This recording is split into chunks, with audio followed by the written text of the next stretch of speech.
Manifesto da Mente Milionária, Psicanálise e as Leis de Napoleon Hill.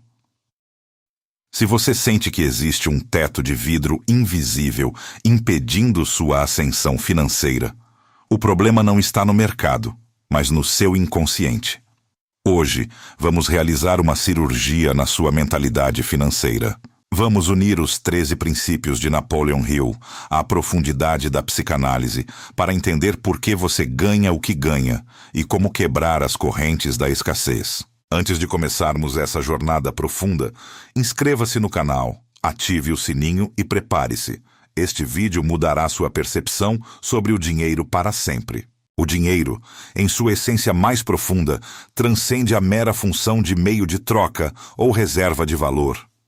Na economia psíquica, ele se manifesta como um objeto pulsional, um símbolo multifacetado que pode representar poder, amor, segurança, reconhecimento social ou, paradoxalmente, até mesmo punição e culpa.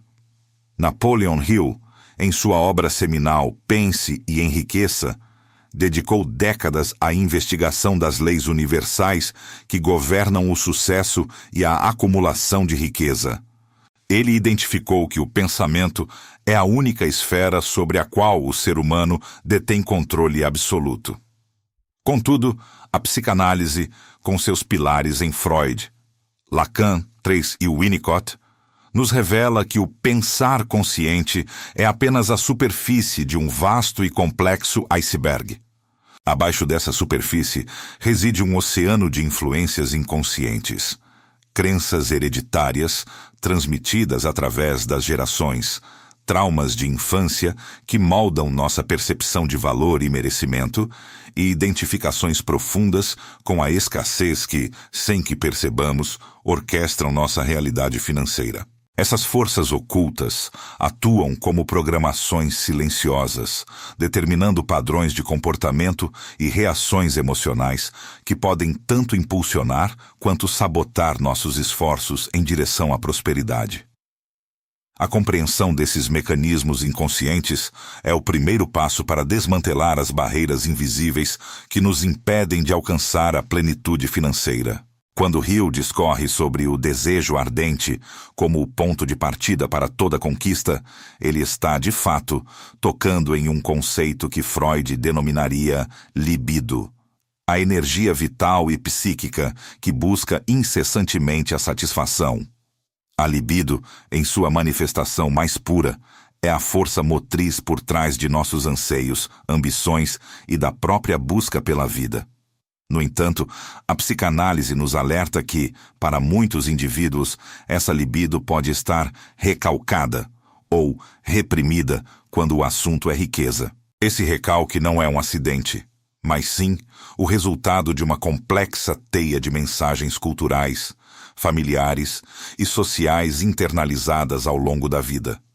Se alguém cresceu ouvindo que dinheiro é sujo, que é a raiz de todo mal, ou a parábola bíblica de que é mais fácil um camelo passar pelo fundo de uma agulha do que um rico entrar no reino dos céus, seu inconsciente registra e assimila essas narrativas como verdades absolutas. Consequentemente, ser próspero pode ser associado a ser excluído, pecador, desonesto ou indigno. Diante dessa programação interna, toda vez que o indivíduo se aproxima da acumulação de riqueza, seu sistema de defesa psíquico, operando de forma autônoma e inconsciente, aciona mecanismos de autossabotagem. Esses mecanismos não são uma falha de caráter, mas uma tentativa de proteger o sujeito da culpa ou do perigo percebido em ser rico, mantendo-o dentro dos limites de uma zona de conforto financeiro, ainda que esta seja a escassez. A autossabotagem, nesse contexto, é uma manifestação da lealdade inconsciente a essas crenças limitantes. Um paradoxo onde o desejo consciente de prosperar colide com a programação inconsciente de evitar a riqueza. A libertação desse ciclo exige uma profunda autoanálise e a ressignificação desses conceitos arraigados. A autossugestão, um dos pilares fundamentais da filosofia de Hill, é muito mais do que a mera repetição de afirmações positivas. Do ponto de vista psicanalítico, ela representa um processo profundo de reescrita do nosso roteiro subjetivo. Não basta apenas verbalizar frases de prosperidade. É imperativo que essas afirmações consigam transpor a barreira da resistência psíquica, que é a força inconsciente que se opõe à mudança e à confrontação de conteúdos reprimidos. O dinheiro, nesse cenário, pode ser percebido como um grande outro lacaniano, uma instância simbólica que nos observa, nos julga e nos atribui valor. Para muitos, a acumulação de riqueza não é apenas uma meta financeira, mas um gatilho para uma angústia insuportável, pois ela representa uma ruptura com a lealdade familiar à pobreza ou à mediocridade financeira. Se os pais, avós ou figuras de autoridade sofreram financeiramente, prosperar pode ser interpretado pelo inconsciente como uma traição simbólica a essas figuras, gerando culpa e um desejo oculto de permanecer no mesmo patamar de sofrimento. É precisamente neste ponto que o autoconhecimento emerge como a ferramenta financeira mais potente e transformadora. É crucial questionar: de quem é a voz interna que insiste que você não é capaz de prosperar? É a sua voz autêntica, forjada em sua própria experiência e desejo? Ou é um eco reverberante do passado, das crenças e medos de outros? Napoleon Hill, ao enfatizar a importância de um propósito definido, está psicanaliticamente propondo que se dê um destino à pulsão. Sem um alvo claro e conscientemente articulado, nossa energia psíquica, a libido, se dispersa em uma miríade de sintomas que impedem a prosperidade. Compras compulsivas que buscam preencher um vazio emocional, procrastinação crônica que adia a ação necessária, ou o medo paralisante de investir que impede o crescimento. O medo da pobreza, que Hill elenca como o primeiro e mais insidioso dos fantasmas, é, na verdade, a manifestação da angústia de castração. O medo primordial de perder o suporte, de ser insuficiente, de ficar desamparado e vulnerável diante da vida. Esse medo não é apenas financeiro, mas existencial, e sua superação exige uma profunda reestruturação psíquica e a coragem de confrontar essas raízes inconscientes. Para verdadeiramente compreender a mente de um milionário, é imperativo que investiguemos a formação e o fortalecimento do ego. O ego, na teoria freudiana, atua como o mediador crucial entre os desejos instintivos e muitas vezes selvagens do id, as exigências morais e sociais do superego e a realidade externa. Se o seu ego é fraco, ele se torna um escravo das pulsões imediatas e das pressões externas, resultando em um comportamento impulsivo e autodestrutivo. Nesse contexto, ao se deparar com o dinheiro, um ego fraco experimentará uma compulsão irresistível por gastá-lo, pois o ato de gastar proporciona um alívio momentâneo para uma ansiedade interna subjacente, um mecanismo de defesa contra o desconforto psíquico. Hill, por sua vez, propõe o autodomínio como um dos princípios fundamentais para o sucesso. Na linguagem psicanalítica, o autodomínio é sinônimo de fortalecimento do ego. Um ego robusto e bem estruturado possui a capacidade de suportar o mal-estar, a frustração e a privação temporária, de adiar a gratificação imediata em prol de um objetivo maior e de longo prazo. Ele consegue resistir ao impulso de comprar agora para construir um império amanhã. O sucesso financeiro, sob essa ótica, é, antes de tudo, uma vitória do princípio da realidade sobre o princípio do prazer.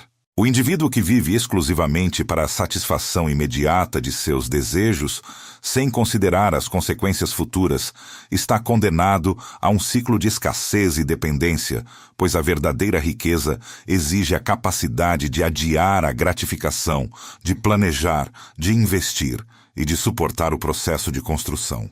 A disciplina financeira, portanto, não é apenas uma questão de força de vontade, mas um reflexo da maturidade e da força do ego em lidar com as demandas da realidade, transformando impulsos em ações estratégicas. Estamos mergulhando fundo na arquitetura da sua mente. Se você está percebendo que seus bloqueios financeiros são mais profundos do que imaginava, dê um like neste vídeo e compartilhe com alguém que precisa dessa virada de chave. Comente abaixo: eu domino minha mente, eu domino meu destino. O conhecimento liberta, mas a ação transforma. A transmutação sexual, um dos conceitos mais intrigantes e frequentemente mal interpretados da obra de Hill, encontra um eco direto e profundo na sublimação freudiana.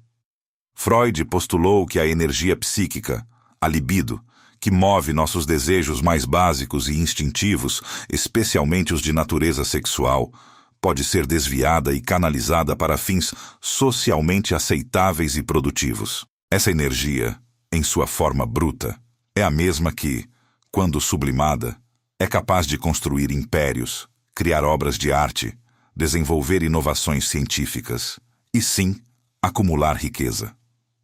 O sujeito que não consegue governar seus impulsos imediatos, que se entrega ao consumo desenfreado e gasta o que não tem para obter um prazer instantâneo, está irremediavelmente preso no princípio do prazer.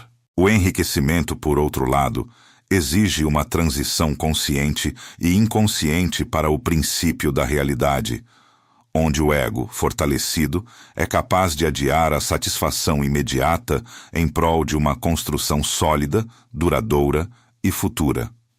A persistência, outro princípio vital de Hill, não é meramente uma questão de força de vontade ou teimosia. Ela é, em sua essência psicanalítica, a ausência de conflito interno. Se o indivíduo precisa se forçar excessivamente para trabalhar, economizar ou investir, é um sinal claro de que uma parte de seu psiquismo está em conflito, lutando ativamente contra esses objetivos.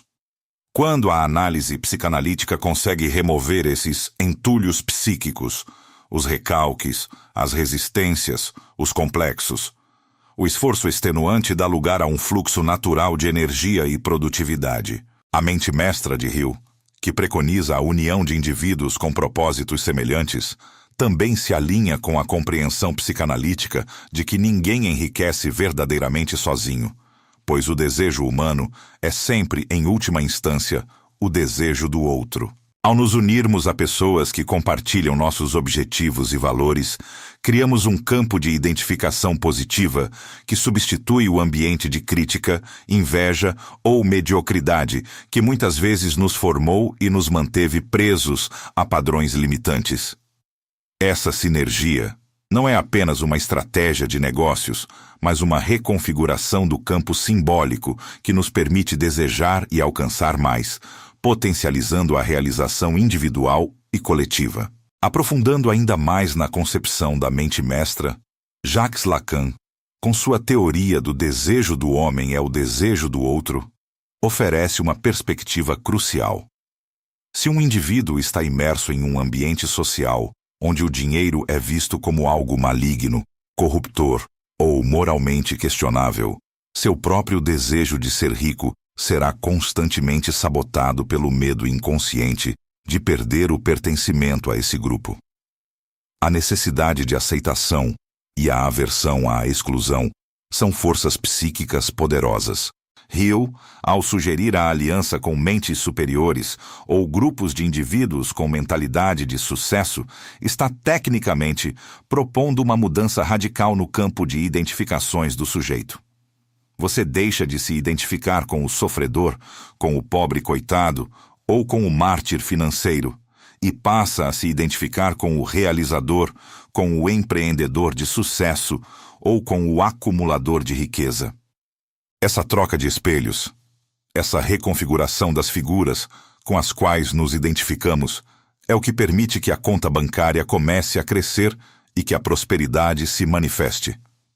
É fundamental criar e buscar um ambiente que não apenas valide sua ambição, mas que a nutra e a impulsione, em vez de puni-la com olhares de julgamento, críticas veladas ou sabotagens passivas. A mente mestra, portanto, é um catalisador para a reestruturação psíquica que permite ao indivíduo alinhar seu desejo consciente de riqueza com um inconsciente que o apoia e não o sabota, criando um caminho mais fluido para o sucesso. O sucesso financeiro duradouro e a verdadeira liberdade econômica exigem o desenvolvimento do que Hill denomina sexto sentido. Na psicanálise, essa capacidade pode ser compreendida como a escuta apurada do próprio desejo inconsciente, um desejo que precisa ser libertado das amarras de um superego punitivo e excessivamente crítico.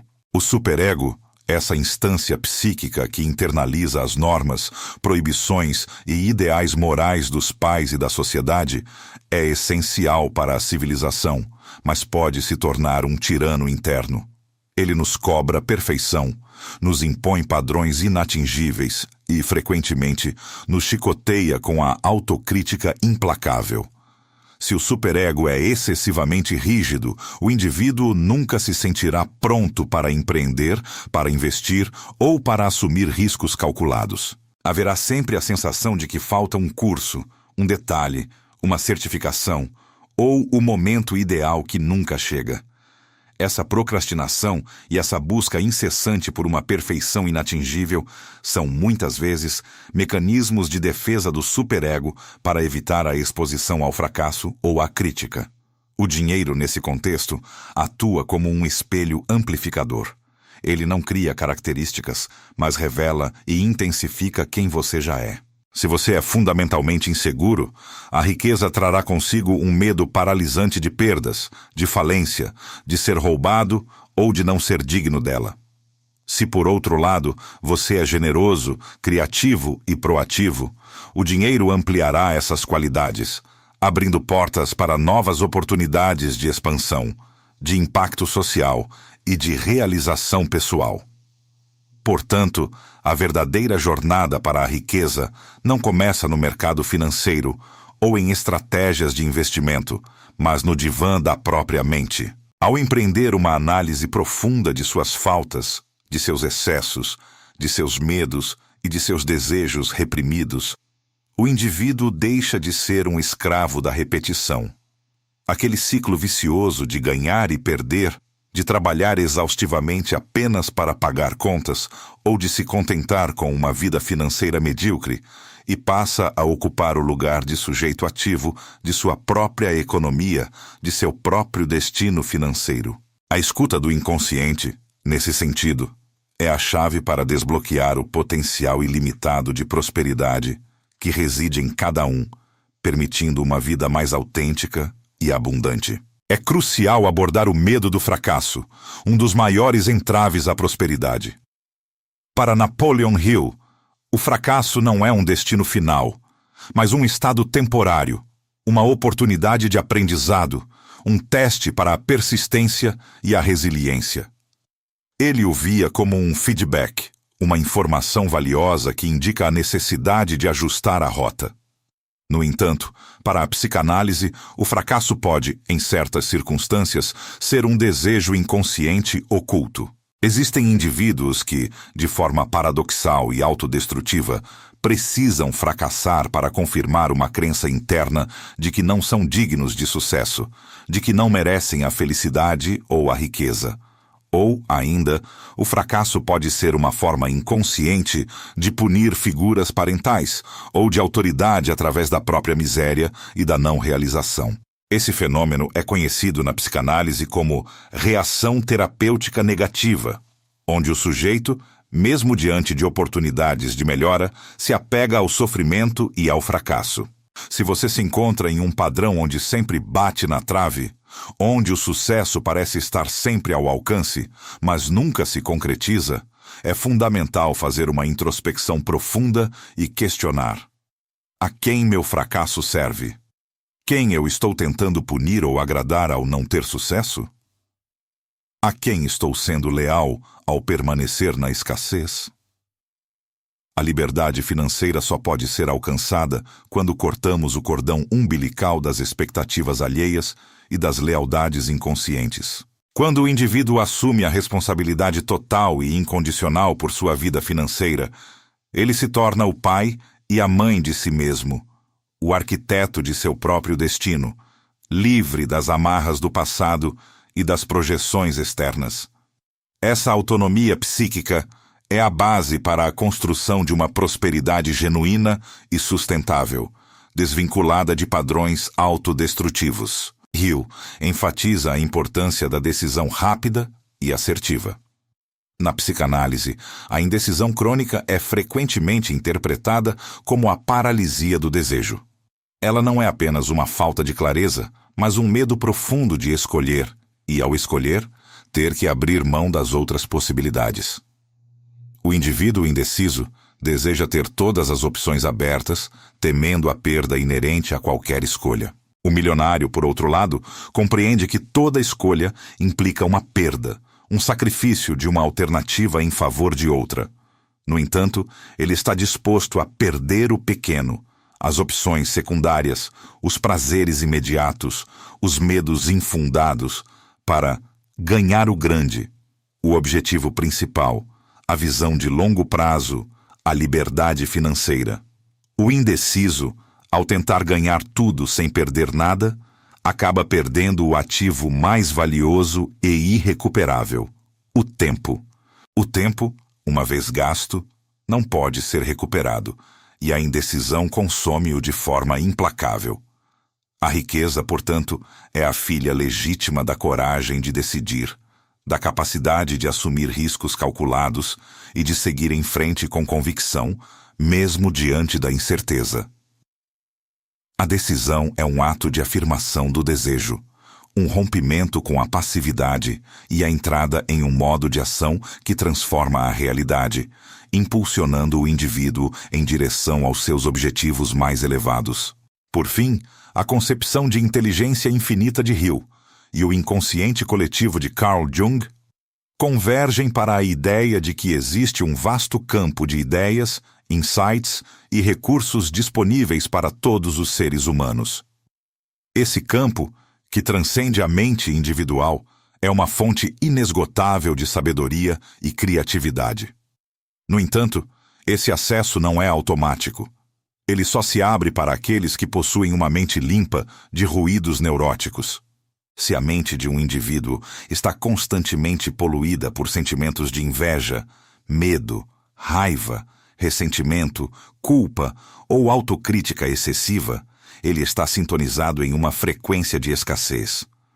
Essa frequência impede a recepção de insights, a identificação de oportunidades e a atração de recursos. Limpar o inconsciente através de um processo de análise psicanalítica, de autoconhecimento profundo e da prática consistente das leis de Hill é como sintonizar um rádio em uma estação de alta fidelidade.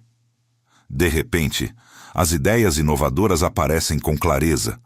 Os sócios e colaboradores ideais surgem, as oportunidades se materializam e o dinheiro começa a fluir de forma mais abundante e consistente.